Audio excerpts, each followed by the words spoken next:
On se retrouve aujourd'hui sur le BTC qui ne bouge pas, mais vous le savez, quand quelque chose ne bouge pas, c'est qu'il prépare un gros mouvement. Et clairement, sur le BTC actuellement, il y a quelque chose en préparation. On va regarder tout ceci et durant cette vidéo, en plus de ça, on va également s'arrêter sur aujourd'hui les divergences. Il y a deux jolies divergences qui se dessinent en weekly et également en daily. Donc on va regarder comment ceci va se construire. On va regarder également les setups de trading, les zones de revente également qui sont bien entendu à privilégier. Tout ça dans cette vidéo. N'empêche, encore une fois, je préfère rappeler pour les nouveaux sur la chaîne, on est dans une très grande macro figure qui est celle indiquée en jaune, c'est-à-dire en A, en B et puis en C. On voyait, c'est-à-dire la hausse depuis le bas de cette A là qui est indiquée, vous le savez très bien, depuis fort longtemps maintenant. On retourne bien entendu sur la vidéo qui remontre cette macro placé le 17 mars d'année 2020, on retourne à ce moment-là aux alentours des 5 000 $. On voyait déjà bien le rebond atteindre au moins le premier palier de revente, c'est vrai étant donné qu'on passe à l'achat en haut et donc on revend en montant et donc le premier palier d'ailleurs maximal pour cette B était au moins d'arriver aux 90% de Fibonacci et ensuite, donc c'est-à-dire aux 9 900, 10 000 $ et ensuite le deuxième objectif, si on perce cet objectif-là de revente se retrouve, vous le savez bien, aux 123% de Fibonacci pour ceux qui sont un peu plus avancés en Elliott Wave et donc c'est-à-dire la zone ici en jaune qui se retrouve aux alentours des 12 000 $. On va regarder ça bien entendu en vidéo, tous les setups de vente, etc. Déjà maintenant d'ailleurs, parce qu'il y a déjà des choses à faire maintenant. On va regarder ça, mais juste après, vous savez très bien, la petite intro comme toujours.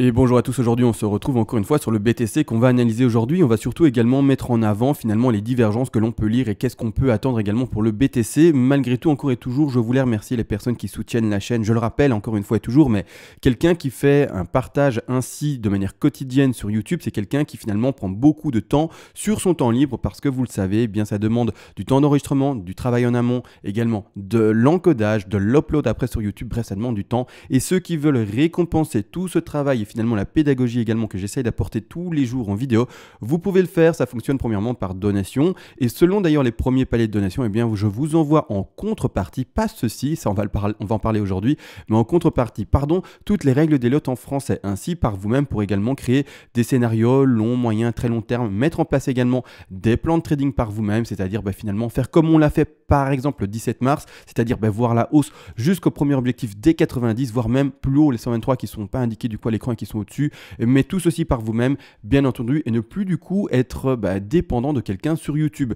Malgré tout, on va commencer directement l'analyse, avant de parler de toutes les Elliott Wave, avant de partir dans toutes les explications par rapport au setup de trading pour les swing traders que l'on peut mettre en place, je vais changer de graphique expressément pour parler en fait des divergences que l'on peut lire actuellement sur notre petit BTC et par rapport bien entendu au RSI. Première chose que j'indique à l'écran, alors ça n'a rien à voir là maintenant, et j'ai agrandi l'écran tout de suite, ça n'a rien à voir maintenant avec la divergence en tant que telle, mais là maintenant je vais juste montrer qu'on est sur un point vraiment assez crucial parce qu'on relie les derniers plus hauts qui ont été effectués vers les 19 000 $, presque 20 000, le dernier qui a été cherché les 13 000 $, presque 14 000, et actuellement quand on relie ces trois points, on voit qu'actuellement, mais voilà, on est occupé, oups, c'est pas ça que je voulais mettre à droite, mais on est occupé de jouer sur cette dernière résistance oblique. On peut très bien la breaker à la hausse, attention, si on la break à la hausse, on va regarder quels sont mes objectifs, vous le savez d'ailleurs pour ceux qui me suivent depuis longtemps, ce sont les 12 000 $ grâce au gap également et grâce au Fibonacci, mais on peut également malheureusement le break à la baisse. Maintenant on est vraiment dans une zone de temporisation, il faut observer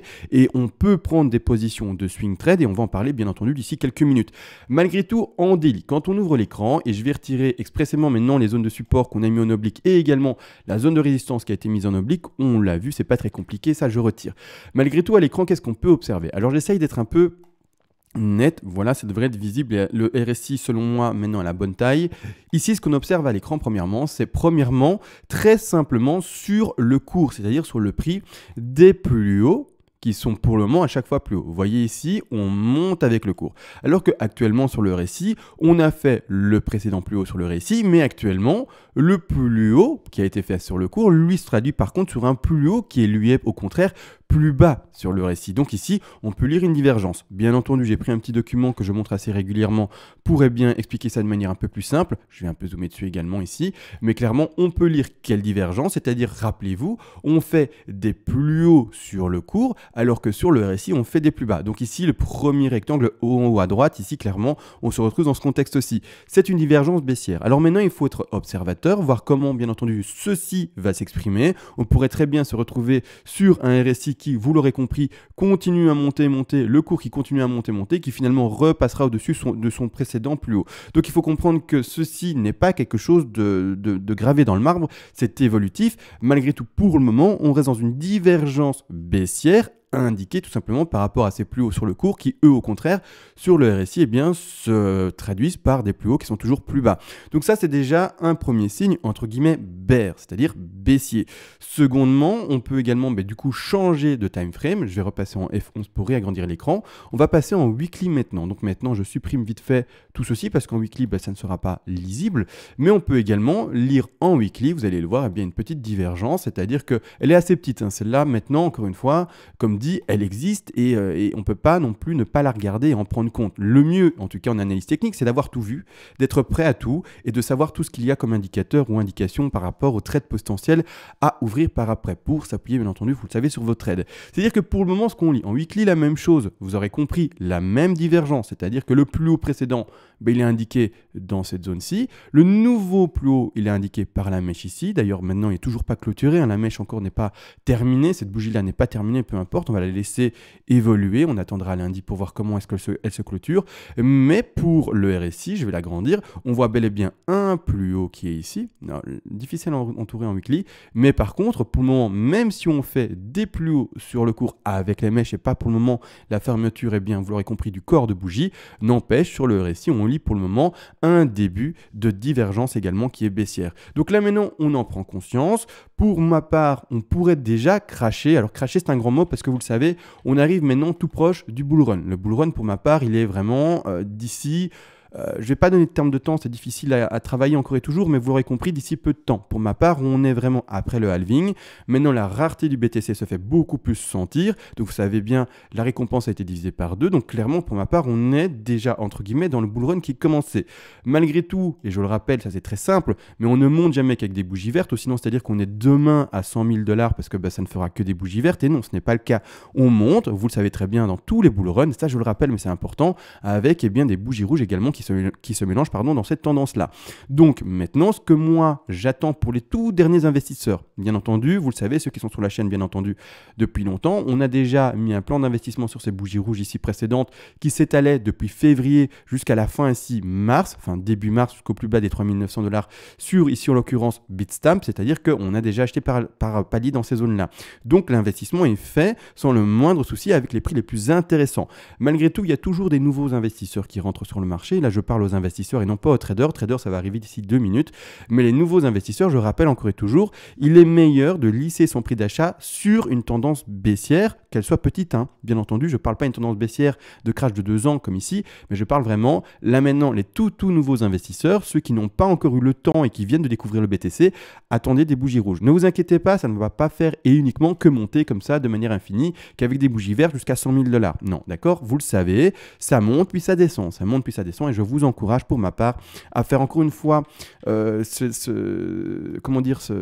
système d'achat intelligent entre guillemets qui ne va pas dans ce sens de FOMO et d'acheter avec tous les moutons et acheter avec la masse. Vous achetez quand tout le monde vend et au contraire on vend quand tout le monde achète. Donc ça c'est dit, on a vu les divergences etc. Malgré tout il y a différents setups maintenant à mettre en place. Attention, pas pour les investisseurs. Vous, les investisseurs, ne vendez pas vos BTC, ne faites pas cette bêtise-là. Vous avez acheté avant pour du long terme, j'ose espérer. Donc, ne vendez pas vos BTC. Faites attention à qui je parle. Je parle encore une fois et je le précise. Attention, cette fois-ci, aux traders. C'est-à-dire que là, maintenant, on va zoomer légèrement et je vais indiquer pour ma part les deux setups qui sont possibles à ouvrir maintenant. Dans quel contexte ils sont bons, finalement, à prendre et dans quel contexte ils sont moins bons à prendre. Premièrement, actuellement, c'est pas difficile là maintenant. Je vais juste en fait un peu éclaircir le graphique. Je vais mettre ça de retrait légèrement, hop, je le retire, je n'efface pas, hein, je mets juste en retrait, vous voyez ici je les mets en shadow, enfin je les mets voilà, en fantôme, on les voit moins en fait, il y a juste les points qui sont indiqués, mais là pour le moment il y a deux choses qui pour moi m'intéressent, vous le savez, je l'ai montré, il y a la résistance oblique, donc déjà celle-là il faudrait la casser franchement pour pouvoir continuer et aller aux 12 000.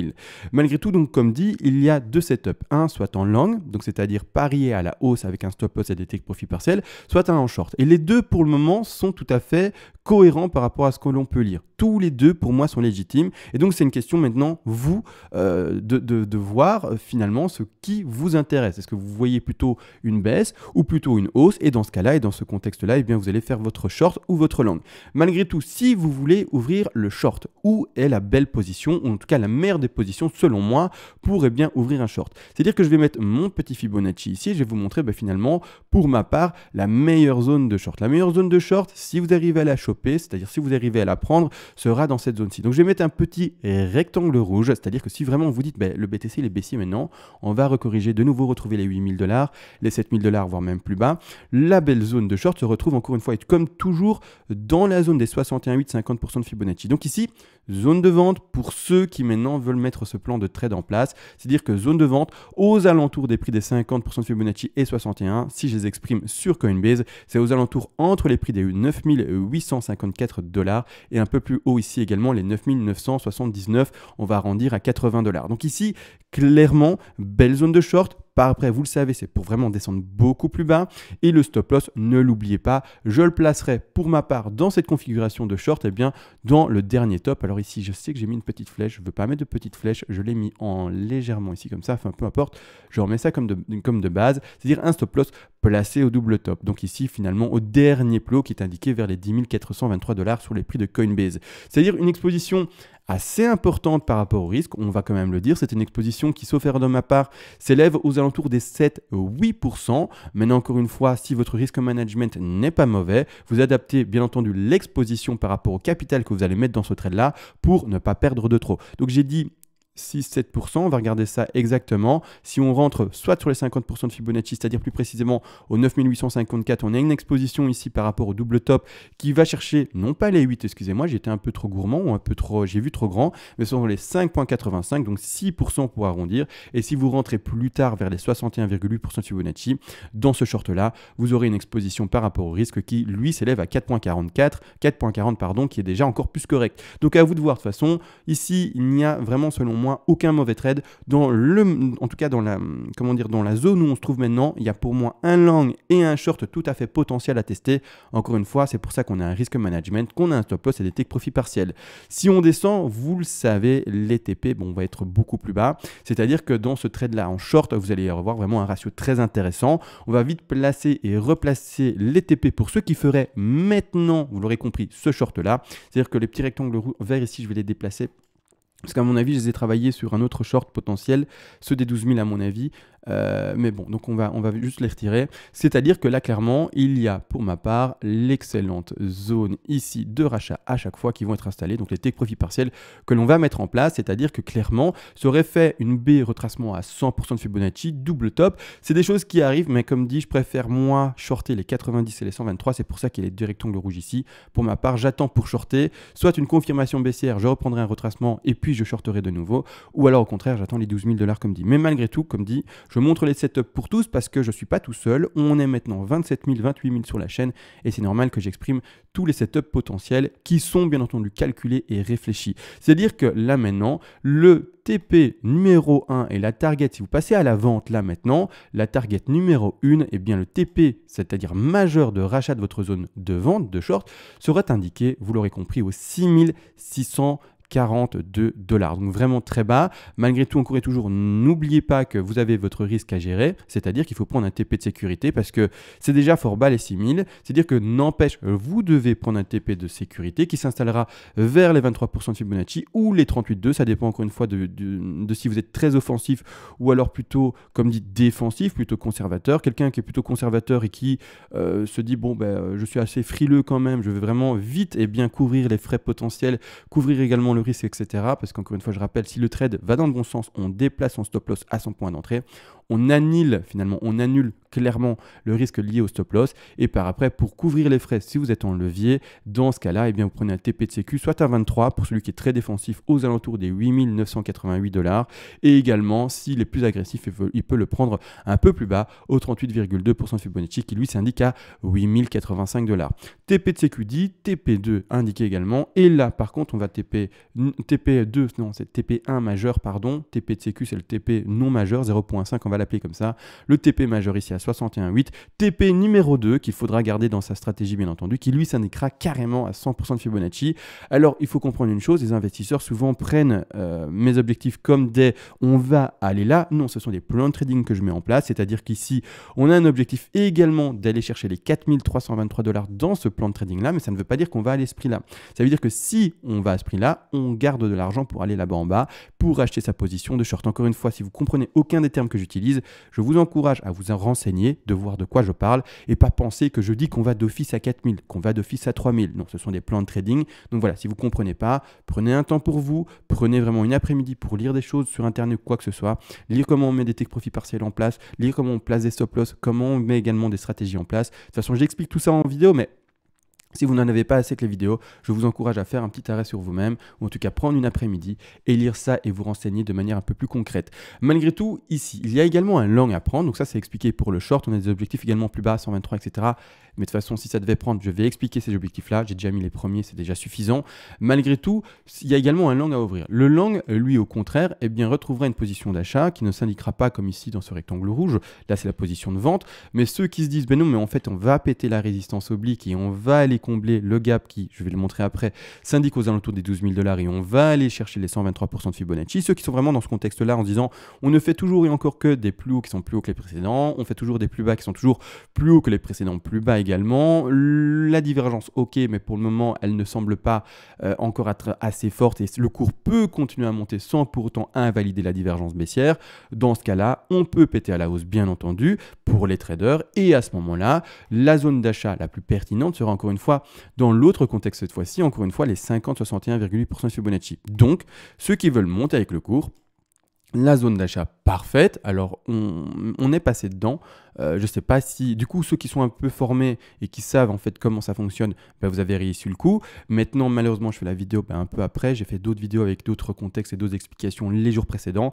Mais là, maintenant, vraiment, trading, swing trading, vous avez compris, qui s'axe sur du trade en journalier, voire même en semaine. Mais malgré tout, ici, clairement, la zone d'achat sera la même dans le retracement des 50-61,8, mais cette fois-ci à l'achat, qui lui se retrouve dans le prix aux alentours des 9 531 $ sur Coinbase et un peu plus bas également. Ici, vous le voyez, des 9 314 $. Belle zone, vous l'aurez compris, ici d'achat, bien entendu. Malgré tout, encore une fois, stop loss à placer, etc. Stop loss à placer ou à la racine, que vous allez mettre tout simplement aux alentours du coût, vous l'aurez compris, des 8 629 $ pour monter avec le cours. Et à ce moment-là, on va regarder également le risque par rapport cette fois-ci plus à un short. Vous l'aurez compris, c'est un long que l'on va mettre en place. Donc, on prend l'outil de long. On va dire que vous êtes rentré sur les 61,8 ou en tout cas dans la zone ici. On va le prendre ici en dessous. C'est-à-dire que vous voyez, on aurait une exposition. Alors là, il est un peu légèrement différent. Il faudrait que je mette les écriteaux en blanc, mais peu importe. Ici, on aura un risque un peu plus important des 7,39 si on rentre sur les 61,8% Fibonacci, c'est-à-dire aux alentours des 9 314 $. Et si on monte un peu plus haut, on aura un risque encore plus grand qui, lui, va tout simplement s'indiquer aux alentours des 9,44. Encore une fois, question de risque management. Adaptez, bien entendu, le capital que vous allez mettre dans ce trade-là pour ne pas perdre de trop et bien entendu gérer votre perte qui doit être identifiée. Si on pétait à la hausse, c'est que c'était le long qui prenait, l'objectif haussier entre guillemets sera moins important. C'est-à-dire que l'objectif haussier, lui au contraire, verra normalement comme objectif principal les 12 000 $. Donc ici, à vous de voir, c'est-à-dire que le TP principal à placer, donc le petit rectangle de rachat principal, sera placé ici. D'accord? Donc ici, attention, zone rouge. On passe à l'achat là, donc je mets ici une zone rouge, mais qui est déjà indiquée, vous voyez bien, par le plus grand ici rectangle. Pourquoi est-ce que cette zone-là, pour ma part, est l'objectif principal? Tout simplement parce que nous retrouvons le retracement des 123% de Fibonacci de l'objectif de short, c'est-à-dire qu'ici, il faudra pour ma part prendre un TP principal, vraiment un TP de sécu à l'avance, avant bien entendu, mais qui sera appuyé sur des comptes plus petits. On va regarder ça également, mais c'est-à-dire que regardez, quand on met notre Fibo en place, les 123 pour moi sont le TP principal, c'est-à-dire ici, comme vous indiquez, aux alentours des 11 930 $. Donc ici, si vous passez à l'achat, vous allez prendre un TP numéro 1 là. Le second TP, si on prend vraiment ces Fibos là en compte, vous pouvez le placer aux alentours des 100%. C'est-à-dire vraiment mettre un second petit TP, TP de sécu pour couvrir, vous l'aurez compris, tout simplement les frais et également couvrir après le risque, etc. que vous aurez mis en place, annihiler également si ça pump là-bas en haut, eh bien annihiler et supprimer le risque en montant votre stop loss au niveau d'entrée et à ce moment-là, vous mettrez également un TP de sécu pour, vous aurez compris, couvrir tout ça, c'est-à-dire revente de votre position d'achat aux alentours de 5, 10, 15% vraiment pour juste dire au moins j'ai revendu un peu de ma position d'achat ici, j'ai pris un peu de bénéfice pour ce trade et j'ai couvert tous les risques potentiels par rapport au levier, par rapport au funding, par rapport bien entendu également au stop loss si malheureusement vous ne l'auriez pas monté dans votre point d'entrée. Malgré tout, un stop loss ne sera jamais couvert avec une revente de 5, 10, 15%. Ça, il faut le comprendre. Pour couvrir un stop loss sans le déplacer, il faut vraiment vendre des grosses positions clairement. Donc, c'est-à-dire que là maintenant, le premier objectif est donné. Pour le moment, pour mettre plus de take profit partiel, je ne le peux pas. Je n'ai pas malheureusement les sous-décomptes qui s'indiquent. Je n'ai pour le moment que potentiellement une leading diagonale en une. Je n'ai pas encore assez de bougies que pour déterminer plus de TP plus haut également. N'oubliez pas, méthodologie de trading ici et non pas de lecture d'avenir. Donc, c'est-à-dire qu'on donne dans ce trade-ci l'objectif des 11 900, 12 000 $. Malgré tout, un trade n'est jamais clôturé à 100% et vous allez le laisser ouvert au cas où le BTC, il ne décidait pas d'arrêter aux 12 000 et il disait moi je vais arrêter à 13 000, 14 000, 15 000, que sais-je. Et à ce moment-là, vous aurez gardé dans votre trade, vous aurez compris 5, 10, 15, 20% si vous le voulez d'ouvert. Donc, vous n'aurez jamais clôturé totalement. Et si le BTC devait pumper plus haut, vous seriez encore et toujours content d'être dans la course. Ça, c'est vu également. Qu'est-ce qui appuie pour ma part également une grosse zone de résistance aux 12 000 $.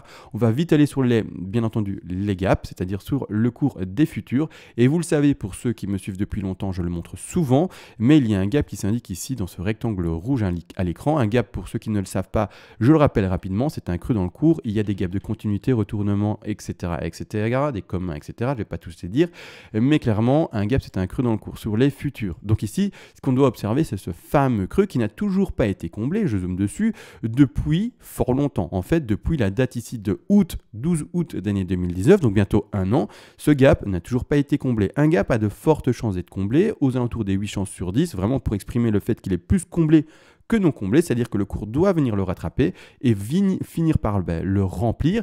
Et ici, il faut comprendre qu'il n'est toujours pas comblé depuis un an. C'est-à-dire que si on casse vraiment la résistance oblique, qu'on casse vraiment le dernier plus haut, pour ma part, ça va être vraiment une ventouse et on va aller chercher cette zone des 12 000 $. Bien entendu, une fois qu'on aura été la chercher, cette zone de gap peut également être utilisée comme zone de résistance, d'où également ma zone de short et donc le short que je vais initier, bien entendu, pour ma part, si on arrive à ces zones de prix. Et également, vous l'aurez compris pourquoi on indique également un take profit partiel pour ceux qui auraient fait un long, bien entendu, en swing comme indiqué il y a de ça maintenant 2 minutes. Donc là maintenant, vidéo entre guillemets assez complète pour les traders. On a vu les deux setups à mettre en place actuellement. Il faut comprendre que le BTC, quand il ne bouge pas comme ça, vous pouvez utiliser des indicateurs tels les bandes de Bollinger ou des choses comme Bollinger par exemple, mais clairement il faut comprendre que plus en fait le prix se resserre, plus finalement les bandes de Bollinger se resserrent également et au plus finalement ça peut exploser. C'est-à-dire que là maintenant on perd pour le moment toute la volatilité que l'on a sur le cours. Je vais changer de graphique en fait. On perd pour le moment toute la volatilité qu'on a sur le cours. On a vraiment un BTC qui fluctue entre les prix aux alentours ici un peu plus haut des 9 900, 10 000 $ et un peu plus bas ici des 9 460 $. Donc on est dans cette zone de prix, vous l'aurez compris, depuis trop longtemps. On commence vraiment à s'ennuyer sur le cours, c'est-à-dire que vraiment, vous voyez bien la grosse zone finalement de fluctuation de prix ici, qui dure depuis, vous l'aurez compris, le 7 mai d'année 2020. Alors on en sort parfois, d'accord, mais pour toujours réintégrer cette grosse zone de support, ou en tout cas cette grosse zone ici, comme indiqué, de fluctuation de prix, plus qu'ennuyeuse. Donc pour le moment, on attend vraiment un réel break, pas des fake breakouts comme on l'a connu ici, ou également ici pour rattraper à chaque fois cette zone ici, zone très primordiale, c'est-à-dire qu'on doit s'attendre très prochainement à un mouvement assez puissant. Donc maintenant, c'est pour ça, vous pouvez ouvrir un long ou un short, les deux setups ont été mis en place. N'oubliez pas le risk management, ne vous prenez pas pour des génies, c'est-à-dire que vous lisez l'avenir, vous ne prenez pas de risk management, pas de stop loss, pas de TP, et je vous le dis, si vous faites ça, c'est vraiment la meilleure façon de perdre de l'argent. Sur ce, tout a été dit, une vidéo comme dit fortement axée sur le trading, mais voilà, de temps en temps c'est comme ça, parfois on parle aux investisseurs, parfois on parle plus aux traders également, et donc voilà. Donc maintenant, tout a été dit, merci à vous tous, et encore et toujours, bon dimanche à vous, sauf bon dimanche ou samedi? Bon, c'est pas grave, je pense qu'on est samedi, mais peu importe, bon samedi du coup à tous, excusez-moi, et sur ce, on se retrouve bientôt. Ciao.